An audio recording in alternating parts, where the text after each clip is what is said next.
ओम।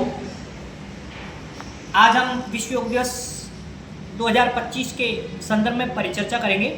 इसमें अलग अलग तत्वों को समाविष्ट किया गया है और अलग अलग शास्त्रों से इन सबको तत्वों को लिया गया।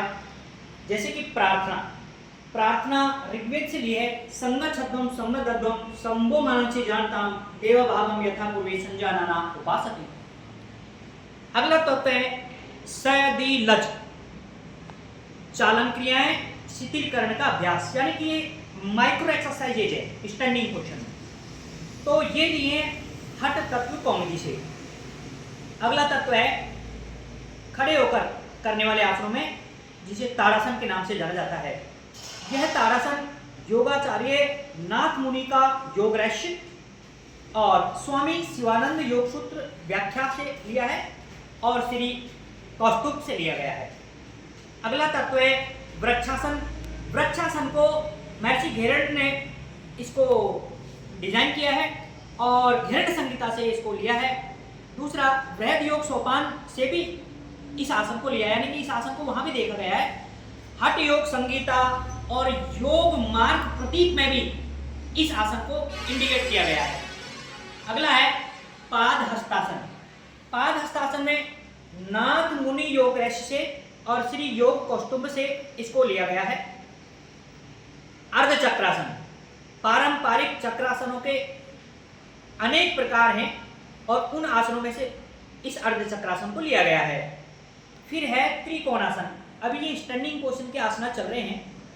त्रिकोणासन में यहां इसको नाथ मुनि योग रहस्य से लिया है।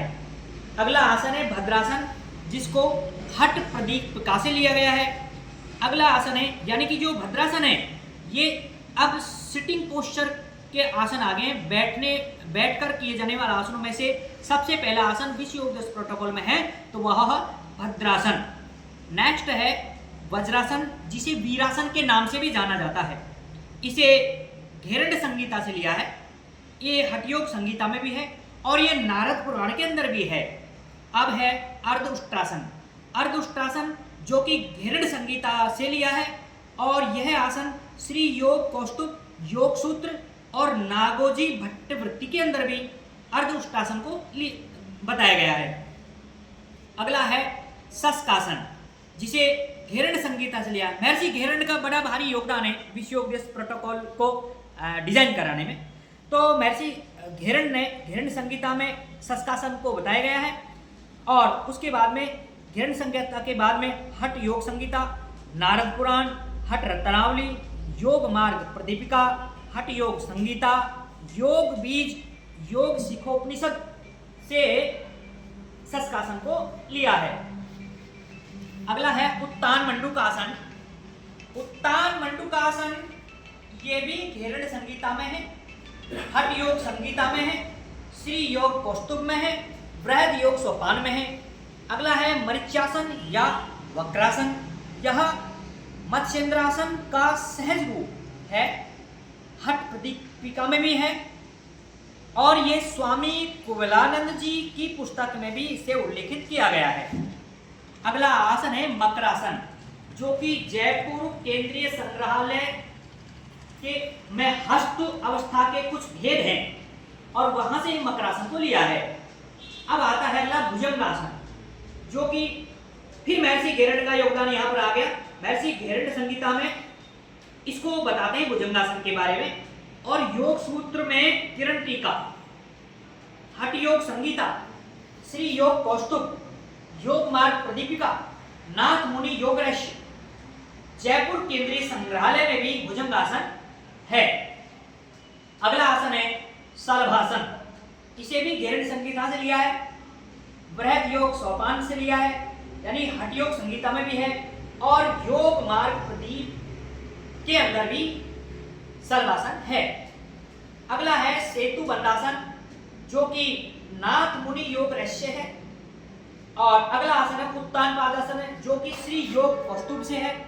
अगला आसन है अर्ध हलासन, जो कि योग रहस्य से है। अगला आसन है पवन मुक्तासन, जो श्री योग कौस्तुभ से।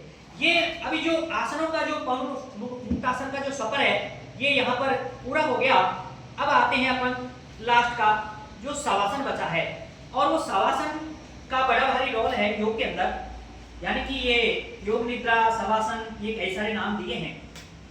तो ये भी घेरण संहिता में बताया गया है। हठ प्रदीपिका में, हठ रत्नावली में, कपाल पुराण में, हठ व्यास या मुक्त भाव देव में, योग सिद्धांत चंद्रिका, योग सूत्र पर किरण टीका, ये बृहद योग सोपान, हठ प्रदीपिका, श्री योग कौस्तुभ, यानी कि शवासन के अंदर बहुत सारे शास्त्र यहाँ पर देखे गए हैं जहाँ पर शवासन की व्याख्या है। अब आता है कपालभाति। कपालभाति घेरण संहिता से लिया है और इसके कुछ कुंभक के भेद हैं। हठ प्रदीपिका, हठ रत्नावली, हठ तत्व कौमुदी और युक्त भावदेव, ये कपालभाति इनमें दर्शाया गया है कपालभाति को। अगला है नाड़ी शोधन अथवा अनुलोम विलोम प्राणायाम, यहाँ भी घेरण संहिता से और हठ प्रदीपिका से लिया गया है, यानी कि नाड़ी शोधन और अनुलोम विलोम प्राणायाम ये सब एक जैसे ही हैं। अगला है शीतली प्राणायाम। शीतली शिव संहिता से और घेरण संहिता से लिया है और हठ प्रदीपिका में भी शीतली प्राणायाम की व्याख्या है। फिर है हमारा ब्राह्मणी प्राणायाम, जो भी ध्यानात्मक प्राणायाम है, जो हमको समाधि की तरफ प्रेरित करता है, वह हठ प्रदीपिका में है, हठ रत्नावली में है और कुंभक पद्धति के अंदर भी ब्राह्मणी प्राणायाम को दर्शाया गया है। नेक्स्ट है हमारा ध्यान, अंतिम चरण चल रहा है प्राणायाम का, ये जो महर्षि पतंजलि योग सूत्र जो कि विभूति पाद में है, सूत्र है तत्र प्रत्येक तानता ध्यानम,